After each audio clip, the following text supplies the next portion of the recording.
Assalamualaikum warahmatullahi wabarakatuh. Alhamdulillahi rabbil alamin.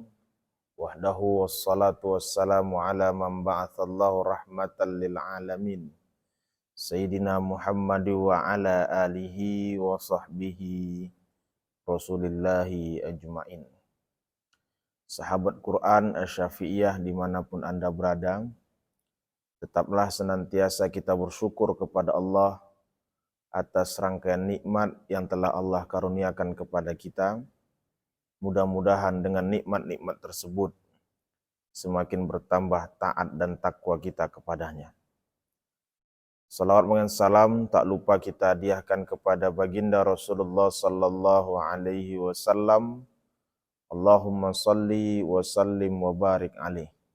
Mudah-mudahan dengan senantiasa berselawat kepada beliau, termasuklah kita umatnya yang mendapatkan syafaat tidak hanya di dunia tapi juga sampai di akhirat kelak. Amin ya rabbal alamin. Sahabat Quran Asy-Syafi'iyah dimanapun Anda berada, mari bersama kita kembali mentadabburi Al-Quran untuk menambah kecintaan kita dan menambah ghirah kita untuk senantiasa memahami isi-isi Al-Quran. Pada episode kali ini, kita akan mentadabburi secara singkat mengenai surah yang diberikan oleh Allah dengan nama surah Hud.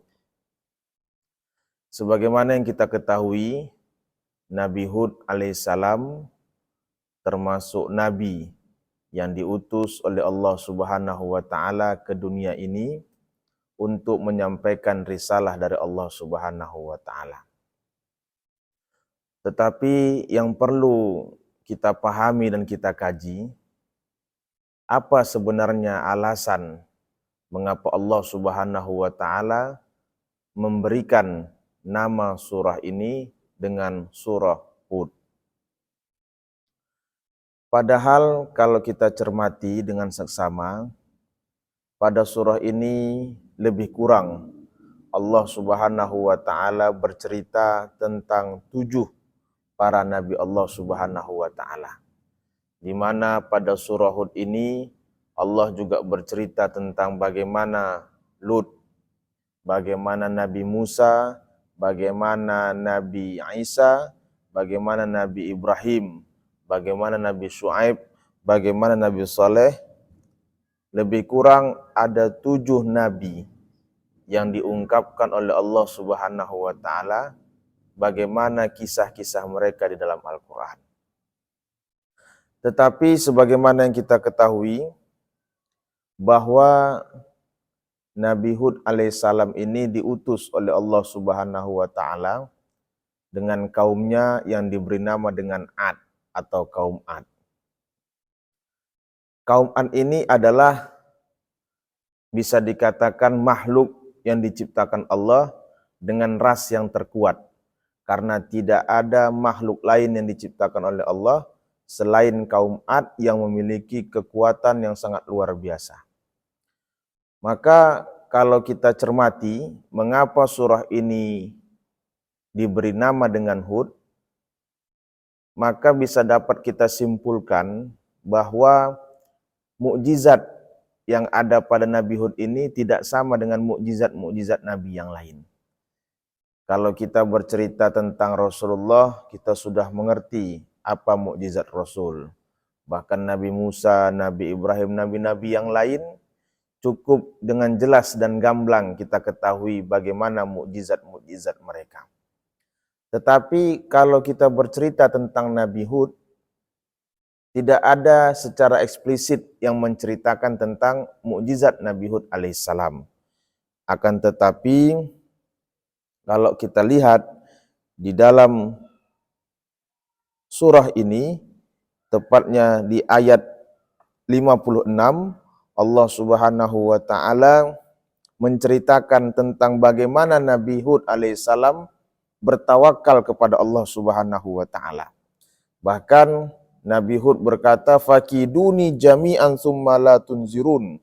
Inni tawakkaltu 'alallahi rabbi wa rabb." bikum. Nabi Hud alaihissalam tak pernah khawatir dengan apapun yang terjadi terhadap dirinya. Sehingga kekuatan mental serta kesabaran yang dimiliki Nabi Hud alaihissalam bisa dikatakan sebagai mukjizat yang terbesar yang dimiliki oleh Nabi Hud. Sehingga Nabi Hud pun mempersilahkan pada waktu itu umatnya untuk terus melakukan konspirasi, fakiduni jami'a tsumma la tunzirun. Tetapi Nabi Hud tak pernah memperdulikan konspirasi itu, bahkan Nabi Hud alaihissalam tetap bertawakal kepada Allah Subhanahu wa taala. Mungkin inilah yang menjadi dasar mengapa Nabi Hud alaihissalam namanya terlukis indah untuk dijadikan salah satu surah di dalam Al-Quran. Selain itu, menurut sebuah riwayat, ketika Rasulullah Sallallahu Alaihi Wasallam selesai membaca surah Hud ini, Rasulullah agak lama menghela nafas.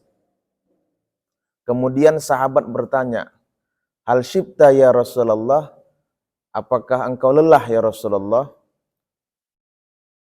Karena pada waktu itu terlihat jelas oleh para sahabat sudah mulai tumbuh uban di kepala Rasulullah ketika selesai membaca surah Hud ini. Maka Rasulullah menjawab, "Sayyabatni Hud wa akhwatuha." Yang membuatku nampak terlihat tua dan beruban sejatinya adalah surah Hud dan surah-surah sejenisnya. Ternyata dapat disimpulkan oleh para ulama, khususnya ulama tafsir, apa yang menjadi alasan Rasulullah menghela nafas begitu luar biasa ketika setelah membaca surah Hud. Ternyata salah satu sebabnya adalah pada surah ini Allah banyak bercerita tentang azab-azab umat terdahulu yang dipimpin dan dibebankan kepada umat-umat dan nabi-nabi sebelum Rasulullah Sallallahu Alaihi Wasallam. Sehingga itulah yang menyebabkan kekhawatiran Rasulullah Sallallahu Alaihi Wasallam, sehingga ketika selesai membaca surah ini Rasulullah menghela nafas karena khawatir azab yang ditimpakan kepada umat-umat terdahulu itu terjadi juga dengan umat-umat Rasulullah Sallallahu Alaihi Wasallam.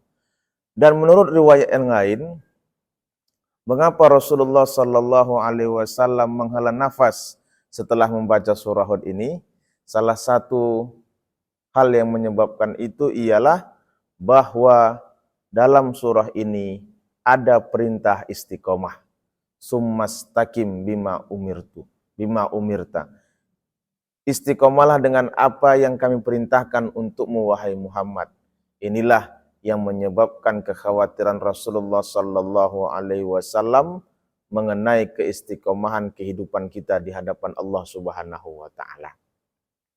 Selain itu, sahabat Quran Asy-Syafi'iyah dimanapun Anda berada, surah Hud ini juga berceritakan tentang permisalan yang diberikan oleh Allah Subhanahu Wa Taala kepada orang kafir dan beriman, di mana Allah misalkan orang kafir itu dianggap sebagai orang-orang yang buta dan tuli, tidak seperti orang-orang yang beriman.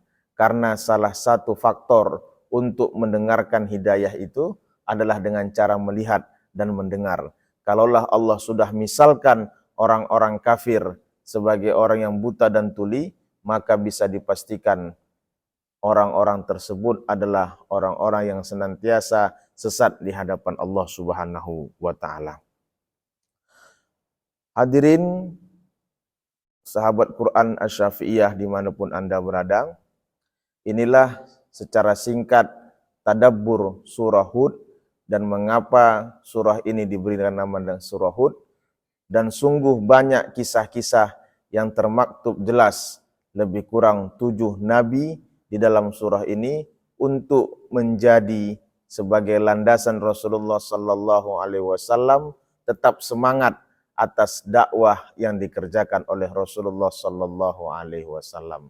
Semoga kiranya bermanfaat dan menambah kecintaan kita untuk tetap senantiasa mentadabburi Al-Quran, khususnya setiap hari tanpa ada batasan untuk tetap membaca Al-Quran. Semoga kiranya bermanfaat. Wallahu muwaffiq ila aqwamit thariq. Assalamualaikum warahmatullahi wabarakatuh.